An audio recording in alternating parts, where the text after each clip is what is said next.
Corona সংক্রমণ নিয়ন্ত্রণে না এলেও রাজধানীর কাঁচা বাজারগুলোতে ক্রেতা বিক্রেতাদের মধ্যে রয়েছে শারীরিক দূরত্ব না মানা সহ মাস্ক ব্যবহারে অনীহা। রাজধানীর কারওয়ান বাজার, মোহাম্মদপুর টাউন হল সহ প্রায় সব বাজারের চিত্র একই।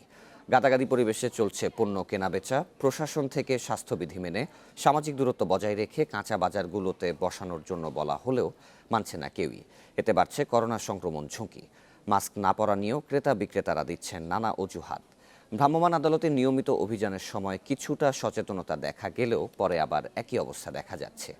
জনস্বাস্থ্য বিশেষজ্ঞরা বলছেন, কাঁচা বাজার হলো করোনা ছড়িয়ে পড়ার জন্য ঝুঁকিপূর্ণ এলাকা।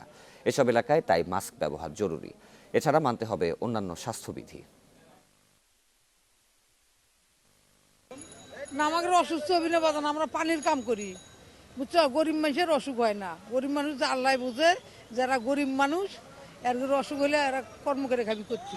না, পকেটে রাখুন, আমার শ্বাস আটকে যায়, এই জন্য মানে পকেটে রাখছি। মাস্ক আমি নিয়ে আসছি, এই যে মাস্ক আছে, শ্বাস বন্ধ হয়ে যায়, এই জন্য আমি মাস্কটা হাতে মানে পকেটে রাখছি আর কি। করোনা সংক্রমণ নিয়ন্ত্রণে না এলেও রাজধানীতে বেশিরভাগ মানুষের মধ্যে দেখা যাচ্ছে মাস্ক ব্যবহারে অনীহা। এতে বাড়ছে করোনা সংক্রমণ ঝুঁকি। ভ্রাম্যমাণ আদালতের নিয়মিত অভিযানের সময় কিছুটা সচেতনতা দেখা গেলেও পরে আবার একই অবস্থা দেখা যাচ্ছে। এ বিষয়ে বিস্তারিত জানাতে ফার্মগেট থেকে আমাদের সাথে যুক্ত হচ্ছেন সহকর্মী আলামিন হোসেন।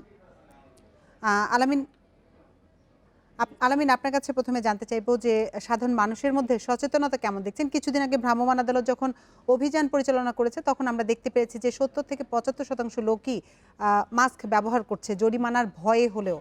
এখন কি অবস্থা দেখছেন আপনি?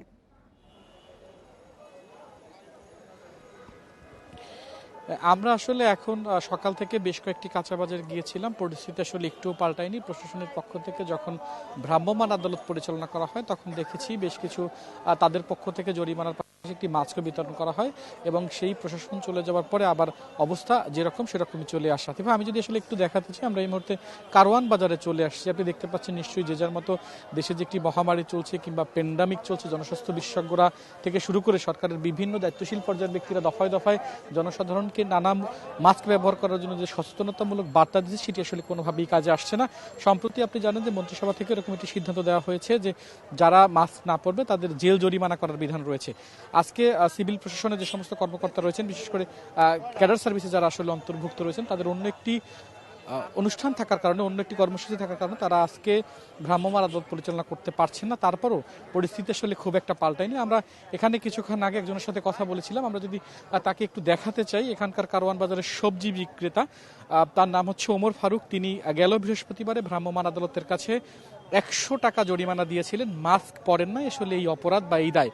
কিন্তু আজকে আমরা আবার দেখেছি তার মুখে মাস্ক নেই। যদিও আমরা সকালে যখন এখানে কাজ করেছি তখন তিনি আসলে আমাদের কাছে অকপটে স্বীকারই করেছিলেন যে মাস্ক নিয়ে আসলে তার দম নিতে সমস্যা, যার কারণে তিনি মাস্ক নিচ্ছেন। আমরা এখানে দেখেছি ক্রেতাদেরও আসলে যেরকম উদাসীনতা, পাশাপাশি বিক্রেতারও আসলে উদাসীনতা।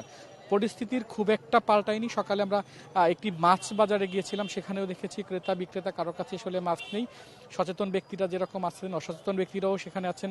আমরা সুপার শপগুলোতে সকাল থেকে কাজ করেছি, সেখানে আসলে no mask no entry service থাকলেও অন্যান্য যে সমস্ত মলগুলো রয়েছে সেখানে আমরা দেখেছি যে মাস্কের ব্যাপারে খুব একটা গুরুত্ব তারা দিচ্ছে না। যদিও জনস্বাস্থ্য বিশেষজ্ঞরা একটি বিষয়ে বারবার তারা বলার চেষ্টা করছেন যে শীতকালীন সময় করোনার সংক্রমণের দ্বিতীয় ঢেউ চলছে, সেক্ষেত্রে সরকারি কিংবা প্রশাসনের পাশাপাশি ব্যক্তিগত উদ্যোগে যদি সাধারণ যারা রয়েছেন তারা যদি সচেতন না হন, তাহলে করোনার সংক্রমণ রোধ করা সত্যিকার অর্থে খুব সংকট হয়ে দাঁড়াবে এবং সেটি আসলে কোনোভাবেই সেটি সংক্রমণ রোধ করা সম্ভব হবে না।